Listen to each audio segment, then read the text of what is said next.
राधे जी, आपका स्वागत है हमारे चैनल ग्रुप पे। आज हम इस हथेली के द्वारा कुछ खास चिन्हों के विषय में जानेंगे। शुरुआत करेंगे सबसे पहले अंगूठे से। सबसे पहले आप इस अंगूठे की शेप को देखिए कि यह कैसी प्रकृति है। ऊपर से गोलाकार, नीचे के क्षेत्र में आते हुए कर्व लेते हुए बिल्कुल नीचे की तरफ चली गई है और काफी बेहतरीन शेप को दर्शाती है। जब आप अपनी हथेली के अंगूठे को देखेंगे तो आपको अमूमन ऐसी ही प्रकृति दिखाई देगी, लेकिन ऐसा होता नहीं है। सबके अंगूठे की प्रकृति काफी अलग अलग होती है। इसमें अगर आप गौर करेंगे यहाँ पे तो पता चलेगा कि ये मध्य का जो क्षेत्र है ये काफी अंदर की तरफ चला गया है, कर्व किए हुए है, जो कि एक सामान्य परिस्थिति से बिल्कुल अलग है, क्योंकि इसके ऊपर जो चिन्ह अंकित है वो भी यहाँ पर काफी जुदा है। और जब ऐसी परिस्थितियां किसी भी व्यक्ति के हथेली के अंगूठे की बनती है तो व्यक्ति के अंदर काफी कुछ परिवर्तन करने की क्षमता रखती है, व्यक्ति के अंदर काफी कुछ अलग होता है। जब भी ऐसी शेप में मध्य के क्षेत्र में ये चीजें अत्यधिक कर्व करे, अत्यधिक पीछे की तरफ जाके फिर बैक लेवे और ऊपर का क्षेत्र नीचे की तरफ एक सामान्य अवस्था से ज्यादा झुकता हुआ दिखे, तो ऐसी अवस्था में व्यक्ति के अंदर विभिन्न प्रकार की कलाओं का विकास होता है। व्यक्ति के अंदर कुछ ऐसे हुनर होते हैं जो कि व्यक्ति को विश्व प्रसिद्ध कर पाने की क्षमता रखते हैं। इसमें व्यक्ति को खुद को पहचानने की जरूरत होती है और खुद पे भरोसा करते हुए आगे बढ़ने की जरूरत होती है। अगर आप खुद पे भरोसा करते हैं, आगे की तरफ बढ़ते हैं, तो तमाम प्रकार की सफलताएं आपके कदम चूमेगी। इसमें किसी प्रकार का शक जातक को नहीं होना चाहिए। आपका कॉन्फिडेंस ही आपके जीवन का आधार है, वही आपके जीवन को बेहतर से बेहतर परिस्थितियों की तरफ ले जा पाने में सक्षम होता है। ऐसे लोगों का भाग्योदय अमूमन 28 वर्ष के बाद ही होता है।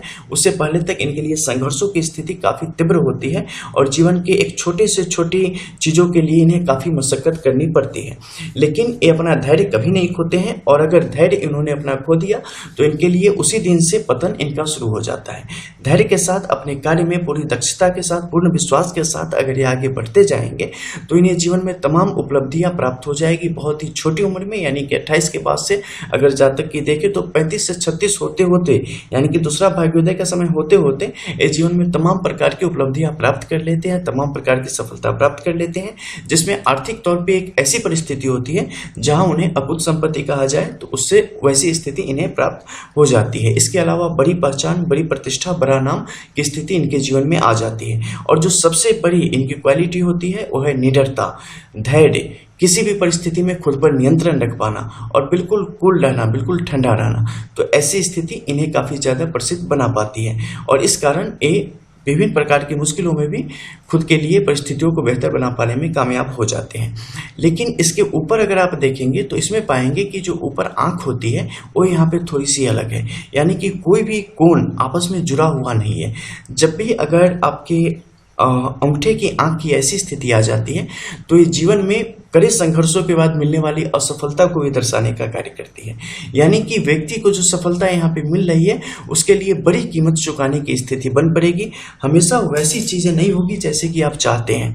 कई दफे आपको लगातार असफलता का मुंह देखने के पश्चात आपको सफलता यहाँ पर नसीब होती हुई दिख रही है।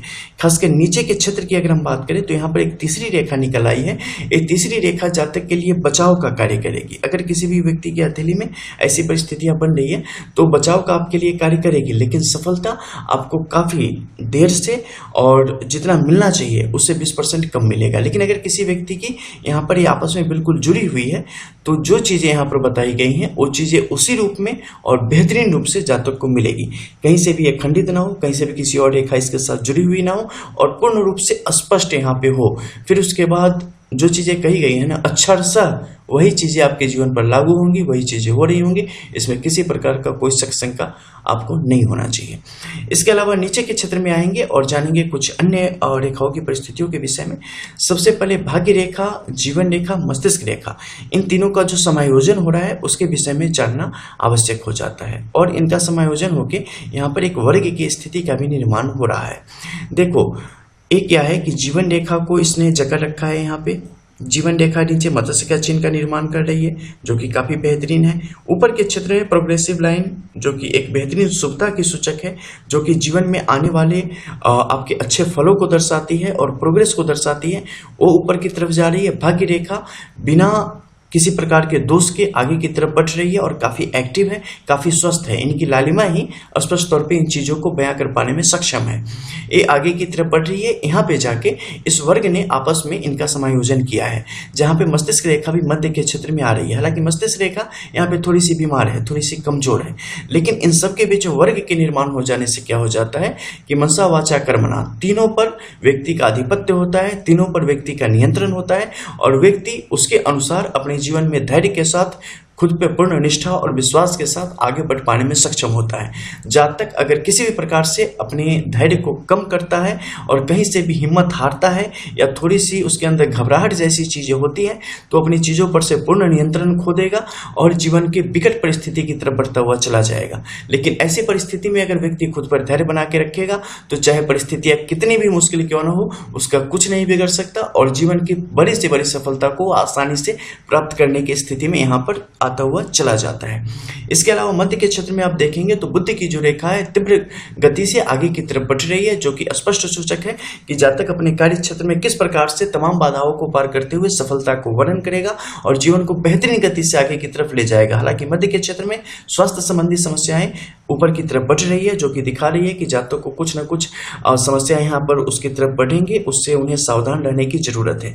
मध्य के क्षेत्र में क्रॉस की स्थिति ने इन सबको आपस में जोड़ने का कार्य किया है, जो कि जातक को बचाएगा और जातक के लिए बेहतरीन परिस्थितियों का निर्माण कर पाने में सक्षम होगा।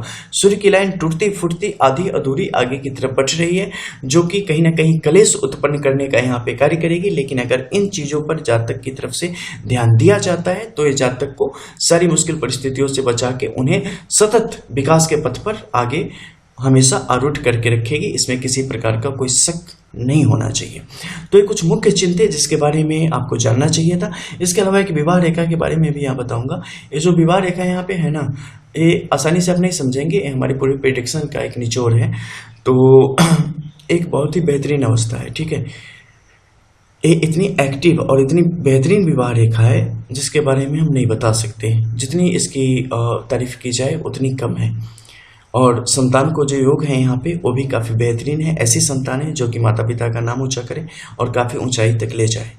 और ये हाथ बहुत पवित्र है, ठीक है। कुछ ऐसी हथेली होती है जिससे देखते ही हम एक नतीजे पर पहुँचते हैं, क्लिक करती है दिमाग में बस दो ही चीज़ें, अच्छा बुरा। अच्छा बस अच्छा होगा, बुरा मतलब बहुत सारी प्रॉब्लम इसमें। तो ये जो गुलाबी हाथ है ना, और इसकी जो प्रकृति है बहुत ही अनूठी है, बहुत ही बेहतरीन है। ये हथेली कब कितना बेहतरीन कर दे ये आपको समझ में नहीं आएगा, अलौकिक है, बस यही समझ ले। बस जीवन में कुछ ऐसे पेच हैं इसमें जो कि फंसे पड़े हैं, उन चीज़ों को सही तरह से निकाल दिया जाए, उसके बाद जीवन के ऐसे बेहतरीन पलों को की गवाह होगी, देखेगी, जो कि बिरले को नसीब होता है। मिलते हैं फिर, तब तक के लिए जय श्री राधे।